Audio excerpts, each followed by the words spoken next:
শ্রী চৈতন্য মহাপ্রভু কি জয়। তা আমরা এখন চলে এসেছি কিন্তু কাটোয়া গৌরাঙ্গ বাড়ি, যেখানে আমরা কিন্তু দর্শন করছি। কি জানি কি বলে তোমার ধামেতে হইনু শরণাগত, তাই না?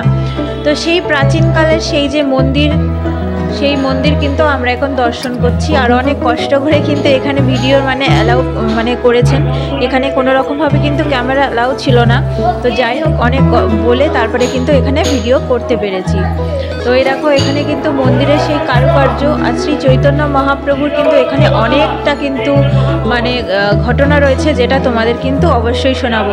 মহাপ্রভু নিমাই থেকে কিভাবে শ্রী চৈতন্য মহাপ্রভু হয়েছিলেন নিমাই, তো সেটাই কিন্তু এই স্থান থেকে কিন্তু তোমরা জানতে পারবে। তো এখানে দেখো সিসিটিভি লাগানো রয়েছে, তার সাথে এখানে কিন্তু মূল মন্দির যেটা, সেটাই তোমাদের এখন দর্শন করাচ্ছি। আর এই হচ্ছে মূল মন্দির, যে ভগবান শ্রী চৈতন্য মহাপ্রভুকে কিন্তু আমরা এখন দর্শন করছি। আর এখানে মাতাজি পুজো করছিলেন, সেটাও তোমাদেরকে দর্শন করিয়ে দিলাম। রয়েছেন হচ্ছে মন্দিরের পূজারীও রয়েছেন সাথে। আর এই যে দেখো মন্দিরের বিগ্রহ শ্রী চৈতন্য মহাপ্রভুকে। তার সাথে আমরা দর্শন করে নেব অনেক মহন্তদের কিন্তু এখানে রয়েছে হচ্ছে সমাধি, সেগুলোই তোমাদেরকে দেখালাম। আর তার সাথে দেখে বলে দিচ্ছি, এটাও রয়েছে শ্রী চৈতন্য মহাপ্রভু এখানে মস্তক মুন্ডন করেছিলেন, আর সেই কেশ কিন্তু এখানেই সমাধির রাখা হয়েছে।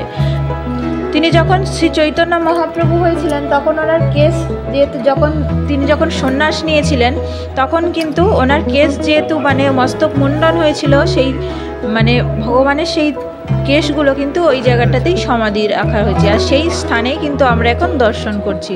আর তার সাথে আমরা দর্শন করে নিলাম শ্রী চৈতন্য মহাপ্রভুর গুরুদেব কেশব ভারতী, শ্রী কেশব ভারতীর সমাধি, পূর্ণ সমাধি মন্দির। এটা হচ্ছে তোমাদের দর্শন করাচ্ছি যেটি। তো অনেক পুণ্য ফলে এই স্থান দর্শন করা যায়, যেটা তোমাদের এখন দর্শন করাচ্ছি। আরও অনেক কিছু তোমাদের দর্শন করাবো, ভিডিও দেখতে থাকো পুরো ভিডিওটা।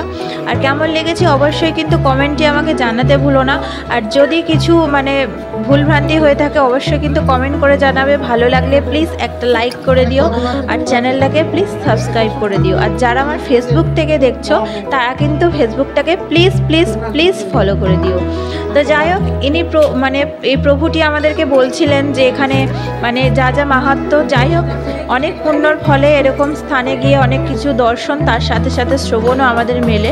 তো যাই হোক, সেই বটবৃক্ষর নিচে যেখানে শ্রী চৈতন্য মহাপ্রভু মস্তক মুন্ডন করেছিলেন, আর ওই যে আগের স্থানটা দেখালাম, ওই স্থানটিতে কিন্তু সেই কেশগুলো কিন্তু ওইখানে সমাধি করা রয়েছে। তো সেই স্থান, শ্রী চৈতন্য মহাপ্রভু সেই স্থান তোমাদেরকে দর্শন করাচ্ছি। আর এখানে কিন্তু আরও অনেক কিছু, এই যে নামগুলো দেখছো, এনারা 5 জন, তার সাথে সাথে এই যে বটবৃক্ষ দেখছো, এই স্থান কিন্তু সাক্ষী ছিলেন। আর এই 5 জন কিন্তু সাক্ষী ছিলেন যখন শ্রী চৈতন্য মহাপ্রভু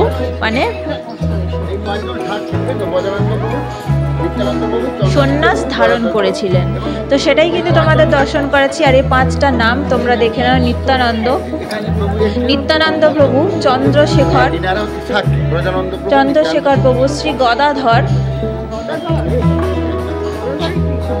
আর এখানে রয়েছেন হচ্ছে মুকুন্দ।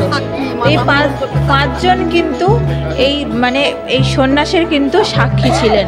তো সেই স্থান অবশ্যই তোমাদেরকে দর্শন করালাম। কেমন লেগেছে অবশ্যই কিন্তু আমাকে বলতে ভুলো না। আবার একবারটি তোমাদের কিন্তু এই বটবৃক্ষটা কিন্তু আমি দেখিয়ে দিলাম।